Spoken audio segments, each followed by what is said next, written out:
Batsman মারবেন ছক্কা, বোলাররা নেবেন উইকেট। পাকিস্তানের পিসিএলে মুলতান সুলতানসের এমন সাফল্যে হাসি ফোটাবে ফিলিস্তিনিরও। এবারের পিসিএলে মুলতানের প্রতিটি ছক্কা ও উইকেটের জন্য তহবিল যোগ হবে 1 লাখ পাকিস্তানি রুপি।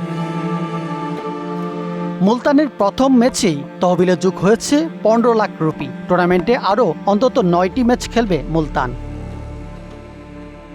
ইসরায়েলের আগ্রাসনের শিকার ফিলিস্তিনিদের পাশে দাঁড়ার কথা জানিয়েছেন মুলতান সুলতানসের মালিক আলী খান। এক ভিডিও বার্তায় বলেন, এবারের পিসিএল এর মাধ্যমে ফিলিস্তিনিকে সহায়তার সিদ্ধান্ত নেওয়া হয়েছে।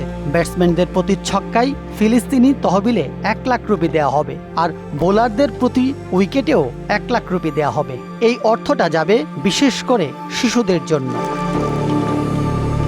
করাচির বিপক্ষে ম্যাচে টস করতে নেমে অধিনায়ক মোহাম্মদ রেজওয়ানও অর্থের কথা স্বীকার করেছেন। তিনি অবশ্য 4-এর কথাও বলেছেন। প্রতিটি ছক্কা, প্রতিটি 4 এবং প্রতিটি উইকেটে ফিলিস্তিনি এই গাজার শিশুদের জন্য কিছু করতে চান।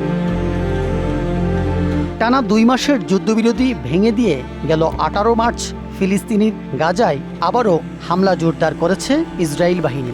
এরপর থেকে তারা গাজায় আরও একটি বড় এলাকা দখল করেছে। গাজার স্থানীয় কর্তৃপক্ষ শনিবার জানিয়েছে 18 মার্চ যুদ্ধবিরতি ভাঙার পর গাজায় ইসরায়েলি হামলায় অন্তত 500 শিশু নিহত হয়েছে।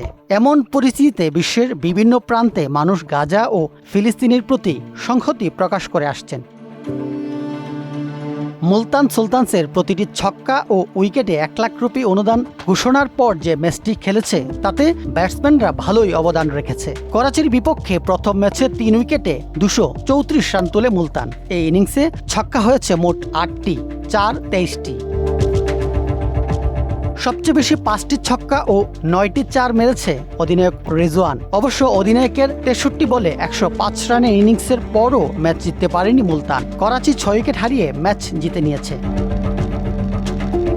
ম্যাচের পর মুলতান সুলতানসের পক্ষ থেকে জানানো হয়েছে, গাজার ক্ষতিগ্রস্ত শিশুদের জন্য 15 লাখ পাকিস্তানি রুপি অনুদান সংগ্রহীত হয়েছে। রাজু আলাউদ্দিন, মোহনা ডিজিটাল।